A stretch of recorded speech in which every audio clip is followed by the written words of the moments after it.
কোশ্চেনের একটা অর্থ আমাদেরকে আগে বুঝতে হয়, যে কোশ্চেনটার মধ্যে কি চেয়েছে সেইভাবে আমাদেরকে উত্তরটা লিখতে হয়। এবারে ল্যাঙ্গুয়েজটা আমাদের বাংলা নয়, ইতিহাস নয়, ভূগোল নয়, ইংলিশ।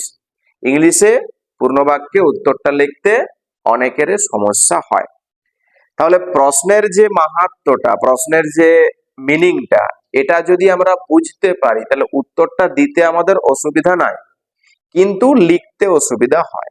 সাপোজ যদি আমাকে বলা হয় যে ঈশ্বরচন্দ্র বিদ্যাসাগরের বাবার নাম কি ছিল, তাহলে আমি এটা পূর্ণ বাক্যে উত্তর দেব এমন ভাবে যে ঈশ্বরচন্দ্র বিদ্যাসাগরের বাবার নাম ছিল পাখিটা, এভাবে ঠাকুরদাস বন্দ্যোপাধ্যায়। তাহলে আমাদেরকে সাজিয়ে পুরোটা লিখতে হচ্ছে। এই সাজানোটাই হচ্ছে ইংলিশের কাছে একটু জটিল হয়ে পড়ছে। আগে শিখবো ভালো করে যে কোশ্চেনটা স্ট্রাকচারটা কি, তারপরে অ্যান্সার দেওয়ার মেথডটা আমাদেরকে শিখতে হবে। আমাদের ক্লাস 6 লেসন 9 যেখানে আমাদের একটা কবিতা আছে, I will go with my father a ploughing, আমি আমার বাবার সঙ্গে চাষ করতে যাব। একটা ছোট্ট শিশু তার বাবার সঙ্গে চাষ করতে যাবে বলে জেদ ধরেছে। 3টা স্ট্যাঞ্জা আছে, তার মানে আমরা প্রথম স্ট্যাঞ্জাটা পড়েছি।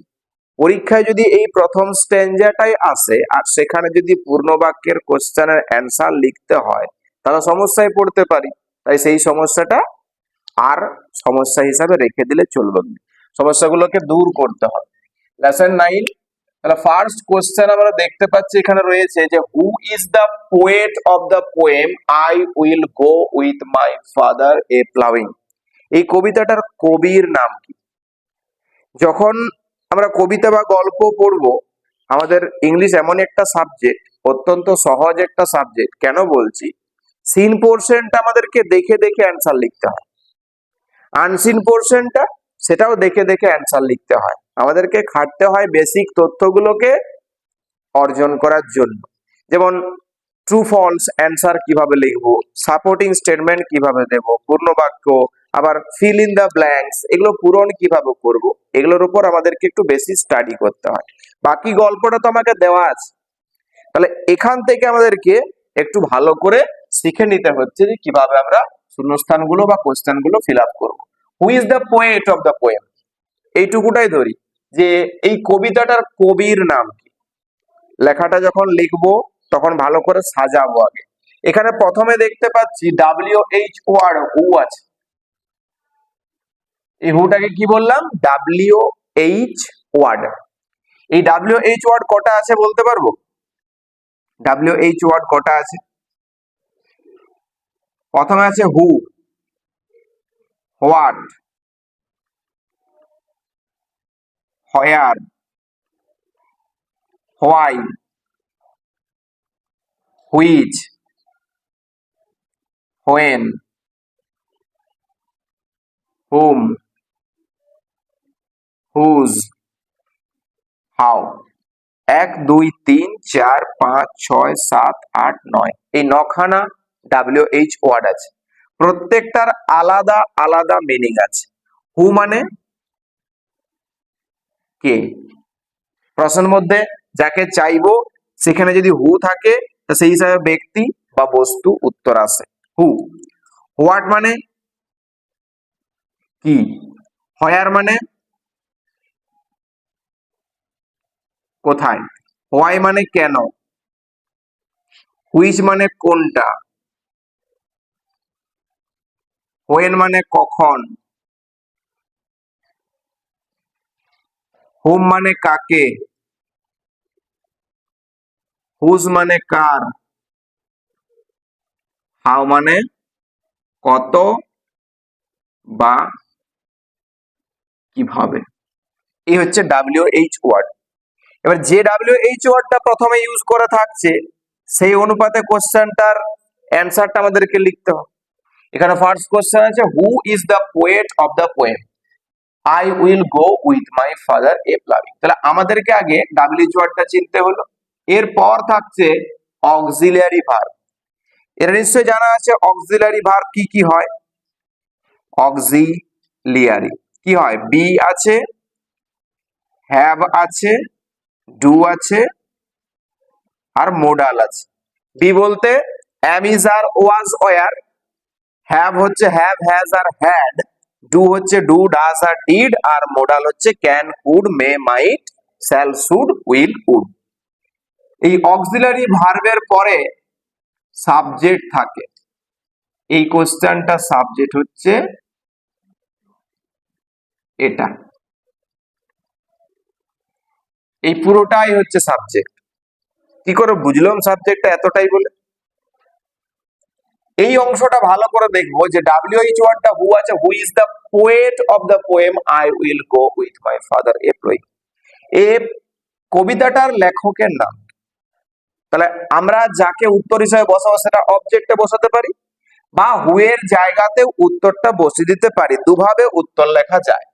প্রথমে হু এর জায়গায় আমি বসিয়ে যদি দেখি, তাহলে এভাবে লিখবো, কবিতার কবির নাম কি? Joseph Campbell, JOSEPH, Joseph, CAMPBELL, Joseph Campbell. এবার বাকিটা যেমন আছে বসাবো, is the poet of the poem I will go with my father a ploughing. উত্তরটা হয়ে গেল। এটা সহজ পদ্ধতি। আর একভাবে উত্তরটা লেখা যায়, যেখানে সাবজেক্ট আমরা আগে লিখবো। কিভাবে? The poet of the poem I will go with my father a ploughing. এবার ভার্ব হিসাবে ইজ দেব, তারপরে নামটা লিখবো জোসেফ ক্যাম্পবেল। ওকে, এই দুভাবে উত্তর লেখা যায়। সাপোজ পরীক্ষায় এই কোশ্চেনটাই পড়েছে, কিন্তু উত্তর লেখার সময় আমরা ভুল করে দিই। আমাদেরকে খেয়াল রাখতে হবে যে সাবজেক্টটা যেমন দিচ্ছি তেমন ভার্ব দিতে হবে, তারপরে অবজেক্ট। কোশ্চেনের অ্যান্সারটা কোন জায়গায় চেয়েছে এটা আমাকে আগে বুঝতে হবে। যদি সাবজেক্টের জায়গায় অ্যান্সারটা চায়, আমরা সাবজেক্টের জায়গায় উত্তর দেব। যদি অবজেক্টের জায়গায় উত্তরটা চায়, তাহলে উত্তরটা আমাদেরকে অবজেক্টের জায়গায় দিতে হবে। যদি ভার্বের জায়গায় উত্তরটা চায়, তাহলে ভার্বের জায়গায় অ্যান্সারটা দিতে হবে। আমাদের সাবজেক্টের পার্ট হচ্ছে তিনটা, সরি সেন্টেন্সের পার্ট হচ্ছে তিনটা, সাবজেক্ট, ভার্ব আর অবজেক্ট। আমাকে বুঝতে হবে যে কোন জায়গায় অ্যান্সারটা চেয়েছে। ঠিক আছে? মনে হয় পরীক্ষায় বেশ সুন্দর করে লিখে দিয়ে এসেছি, শিক্ষক মহাশয় যখন দেখে তখন নাম্বারটা কাটা চলে যায়। আমরা ক্যালকুলেশন করি, আমি হয়তো এটা পাবো, কিন্তু সেই ক্যালকুলেশনে আর কিন্তু সঙ্গ দেয় না, মানে আমাদের ক্যালকুলেশনটা মিথ্যা হয়ে যায়। যা ভাবি তার যে উল্টা নাম্বারটা পাই। কেন পাই? আমাদের এই পূর্ণ বাক্যে উত্তর লেখার প্রবলেম গুলোর জন্য। আমরা তো ঠিক ভুলটা বুঝতে পারিনি প্রথমে। যতক্ষণ না শিক্ষক মহাশয় আমাদেরকে বলে দেয় যে এটা ঠিক এটা ভুল, ততক্ষণ পর্যন্ত আমাদের ঠিক ভুলটা সম্পর্কে কোনো আইডিয়া আসে না। তাই আমরা ঠিক করছি না ভুল করছি, এটা শিক্ষক মহাশয়দেরকে অবশ্যই দেখানোটা প্রয়োজন। খাতা অবশ্যই তাদেরকে চেক করিয়ে নেওয়াটা দরকার।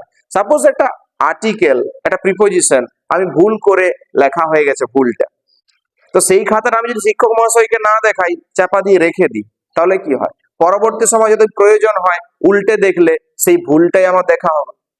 তখন আরো যদি উত্তরটা লিখতে যাই, তখন সেই ভুলটাই কিন্তু লেখা হয়ে যেতে পারে। আর আমরা ভুলটা আগে শিখি, সঠিকটা জায়গায় ভুলটা আগে শিখি, তার জন্য আমাদের ভুলটা মাথার মধ্যে সেট হয়ে রয়ে যায়, সেটা তাড়ানো জটিল হয়ে যায়। তারা ভুলটা না শিখে সঠিকভাবে উত্তরগুলো লিখে আসার চেষ্টা করবো। Next, second question, who will the speaker hmm will the speaker go with for a ploughing. ভালো করে কোশ্চেনটির দিকে তাকালে একটা হুম WH ওয়ার্ড দেখতে পাচ্ছি। এখানে লেখা আছে WH ওয়ার্ডের মধ্যে WHOM, হুম বলে, হুম মানে কাকে। এখানে একটু মডিফাই করছি, উইলটা তো অক্সিলারি ভার্ব বলে বুঝতে পারছি, মোডাল অক্সিলারি ভার্ব। আচ্ছা, দা স্পিকার হচ্ছে সাবজেক্ট, এবার গো হচ্ছে মেন ভার্ব। এইখানে প্রিপোজিশন আছে একটা উইথ, এই উইথটা অ্যাকচুয়ালি এইখানে বসানোর উচিত ছিল, বুঝছে? এভাবেও কিন্তু কোশ্চেন থাকে, তাহলে উইথটা এখানে বসে। আমাদের ইংলিশে প্রবলেম হয় কেন? আমরা ওয়ার্ড গুলো কোথায় বসে জানি না, কোন ওয়ার্ডটাকে কার পরে বসাতে হয় এগুলো প্রবলেম আছে জানি না, তার জন্য ইংলিশে প্রবলেম হয়। তাহলে এটা কোশ্চেনটা কিভাবে শুরু হওয়ার উচিত ছিল যে with whom will the speaker go for a ploughing, কার সঙ্গে কবিতার কথক চাষ করতে যাবে, কার সঙ্গে। তাহলে আমরা এখানে সাবজেক্টটা আগে দা স্পিকার, SPEAKER, দা স্পিকার। এবারে সাবজেক্টটা লেখার পরে ভার্ব দেব। একটু মনে রাখো, যদি অক্সিলারি ভার্বের জায়গায় ডু থাকে, ডাজ থাকে, ডিড থাকে, এগুলো সবই কিন্তু বাদ চলে যায়। ডু থাকলে, ডাজ থাকলে, ডিড থাকলে বাদ চলে যায়। ডু থাকলে সরাসরি বাদ, ডাজ থাকলে মেন ভার্বটা যেটা থাকবে তার সঙ্গে এস বা ইএস যোগ হবে, আর যদি ডিড থাকে তাহলে বাদ যাওয়ার পরে মেন ভার্বটা পাস্ট হয়ে যাবে। এখানে এই জায়গাটা ভালো করে খেয়াল করব, এখানে কিন্তু কোনো ডু ডাজ আর ডিড নাই, তো এইগুলোই বাদ যায়। বাকি যা কিছু থাকবে অর্থাৎ বি ভার্বের ফর্ম, হ্যাভ ভার্বের ফর্ম, মোডাল ভার্বের ফর্ম, এগুলো কিন্তু আমাদেরকে উত্তর লেখানোর সময় বসাতে হবে। তাহলে দা স্পিকার, এখানে উইল লিখবো, উইল মেন ভার্বটা দেব, the speaker will go, the speaker will go, এবার ফরটা দেব, ফর এ প্লাউইং। এরপর উইথ, উইথ মানে তো সঙ্গে, এবার যার সঙ্গে তাকে আমাদেরকে শেষে বসাতে হবে। কার সঙ্গে? তার বাবার সঙ্গে, তাহলে হিজ ফাদার। এবার এই যে সাবজেক্টটা মানে ব্যক্তিটা যে যাবে মানে আমাদের কাছে স্পিকার, এই স্পিকারটা ছেলের জায়গায় মেয়েও হতে পারে, তাহলে আমরা এই হিজের পরিবর্তে হারও লিখতে পারি, হিজ বা হার ফাদার। ওকে, ছবিটাতে ওই কবিতাতে ছবির কাছে একটা পুচকে মেয়ের কথা দেওয়া আছে, ছবি দেওয়া আছে, তাহলে আমরা এই হিজটাকে না চুজ করে হারটাকে চুজ করব। তাহলে the speaker will go for a ploughing with her father. ঠিক আছে, আচ্ছা। এবার এখানেও কিন্তু আর একভাবে উত্তরটা লিখে দেওয়া যাবে, কিরকম? যে উইথ, প্রথমেই উইথ হার ফাদার, এই হুমের জায়গায় উত্তরটা দিয়ে দিচ্ছে একবারে, with her father, comma the speaker will go for a ploughing. Okay, এভাবেও কিন্তু উত্তরটা লেখা যায়। Next number 3, where will the speaker go for a ploughing, চাষ করতে যাওয়ার জন্য কথক কোথায় যাবে? আমরা উত্তরটা জানি। এই হোয়ারটা কি? WH ওয়ার্ড, উইলটা কি? Auxiliary verb, the speaker subject, গোটা মেন ভার্ব, আর ফর এ প্লাউইংটা অবজেক্ট। তাহলে আমাদেরকে এখানে উত্তরটা অবজেক্ট পার্টে দিতে বলেছে, প্লেসটা চেয়েছে, প্লেসটা আগে সাবজেক্ট লিখবো, দা স্পিকার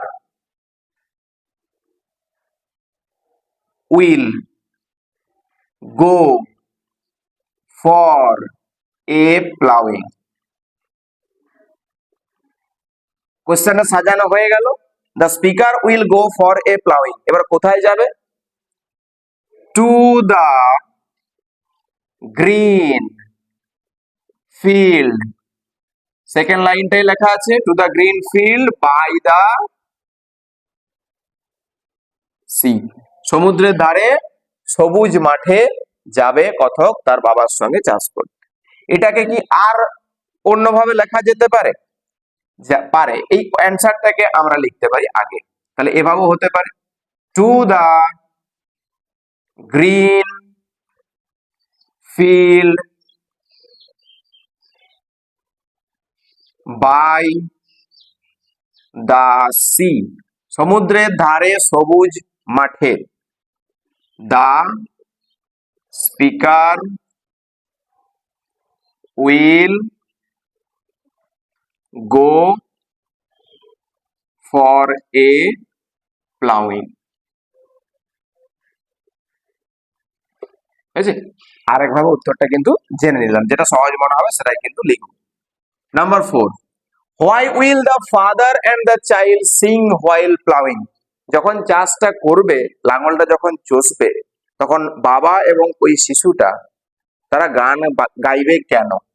তাহলে হোয়াই দিয়ে কোশ্চেন করেছে ডাব্লিউএইচ ওয়ার্ড, উইলটা auxiliary verb, the father and the child এটা সাবজেক্ট, এই সিংটা হচ্ছে মেন ভার্ব, আর বাকিটা হচ্ছে অবজেক্ট। তাহলে সাজিয়ে দিই কোশ্চেনটা আগে, the father and the child, the father and the child, এবারে অক্সিলারিটা দেব, আগে আছে উইল সিং, অবজেক্টটা while plowing, while plowing, the father and the child will sing while plowing, যখন চাষ করবে তখন বাবা এবং ওই শিশুটি গান গাইবে। এবার হোয়াই দিয়ে কোশ্চেন করলে মনে রাখবো বিকজ দিয়ে অ্যান্সার লিখতে হয়। বিকজ ওই গানটা প্রোনাউন ইউজ করব, because it will bless, it will bless the cleaving, CLEAVING, cleaving share. প্রথম স্ট্যাঞ্জার লাস্ট লাইনে লেখা আছে, উত্তরটা এখান থেকে আমরা নিলাম। তাহলে বাবা এবং শিশুটা গান গাইবে যখন চাষ করবে, কারণ এটা ওই বিদীর্ণ মাটির ভাগগুলোকে আশীর্বাদ দেবে। Last question number 5, who will come flocking after the child? শিশুটার পিছু পিছু কারা দল বেঁধে আসবে? তাহলে হু এর জায়গায় এখানে দেখতে পাচ্ছি উইল আছে অক্সিলারি ভার্ব, কামটা হচ্ছে মেন ভার্ব, আর come flocking after the child এটা হচ্ছে অবজেক্ট ভার্ব। তাহলে আমরা কি করতে পারি, হু এর জায়গায় লিখতে পারি the rooks, the crows and the seagulls, SEAGULLS, seagulls। এবারে উইলটা যেমন আছে দেব will come flocking, FLOCKING, flocking after the child, AFTER, after the child. বুঝেছেন? এটাকেও কিন্তু আর একভাবে উত্তরটা লিখে নেওয়া যাবে, কিরকম? After the child, after the child, শিশুটার পিছু পিছু, the rooks, the crows and the seagulls will come। এভাবে কিন্তু আরেকভাবে উত্তরটা লিখে নেওয়া গেল। তাহলে এই হচ্ছে পূর্ণ বাক্যে উত্তর লেখার সহজ একটা মেথড।